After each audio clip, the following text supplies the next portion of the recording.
భూపాలపల్లి జిల్లాలోని రాజలింగమూర్తి హత్యకు తనకు సంబంధం లేదన్నారు బీఆర్ఎస్ మాజీ ఎమ్మెల్యే గండ్ర వెంకటరమణారెడ్డి. కాంగ్రెస్ నేతలు తనపై తప్పుడు ప్రచారం చేస్తున్నారని ఆరోపించారు. మర్డర్ కేసులో ఏ విచారణకైనా సిద్ధమన్నారు. హత్య ఘటనను కేసీఆర్ హరీష్ రావుపై నెట్టే ప్రయత్నం చేస్తున్నారని ఫైర్ అయ్యారు.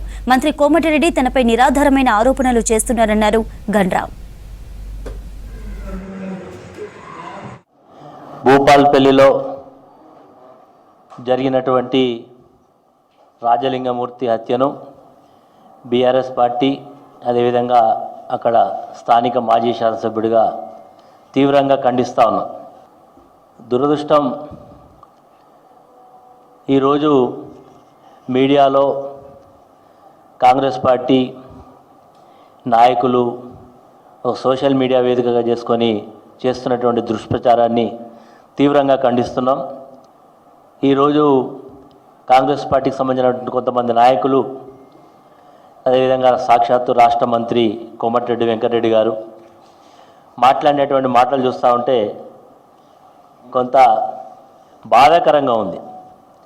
అంతేకాకుండా ఈ కేసు మీద ఇన్ఫ్లుయెన్స్ చేయాలనేటువంటి ప్రయత్నం చేస్తున్నట్టుగా కనబడుతూ ఉన్నది.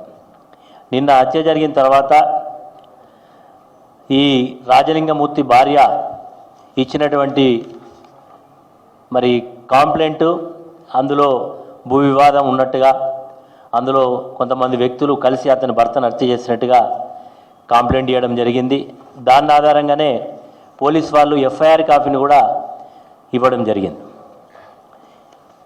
చాలా స్పష్టంగా చంపినటువంటి వ్యక్తులు పోలీసుల దగ్గర, మరి పోలీసులు పట్టుకున్నారా, పోలీసుల వాళ్ళు లొంగిపోయినా నాకు సమాచారం లేదు, కానీ పోలీసుల దగ్గర ఉన్నట్టుగా మాకు సమాచారం ఉంది.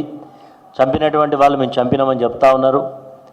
దానికి సంబంధించినటువంటి విషయాలన్నీ కూడా తెలిసిన తర్వాత ఈరోజు వీళ్ళు మాట్లాడేటువంటి మాటలు చూస్తూ ఉంటే ఈ యొక్క హత్యా కోణాన్ని ఒక రాజకీయ దురుద్దేశంతో బీఆర్ఎస్ పార్టీ పైన, సాక్షాత్తు మాజీ ముఖ్యమంత్రి కేసీఆర్ గారిపైన, హరీష్ రావు గారిపైన, నాపైన చుట్టేటువంటి ప్రయత్నం చేస్తున్నట్టు కనబడుతూ ఉన్నది. ఎందుకంటే ఈ యొక్క రాజలింగమూర్తి అనేటువంటి వ్యక్తి కాళేశ్వరం ప్రాజెక్టు మీద ఒక కేసు వేసిండు. ఆ కేసు వేసినందుకే మంత్రి అయితే సాక్షాత్తు వెంకటరమణారెడ్డి హత్య చేయించిండని చెప్తా ఉన్నాడు. ఏ ఆధారంతో ఆయన మాట్లాడుతున్నాడో ఆయన నోటికే మొక్కాలి.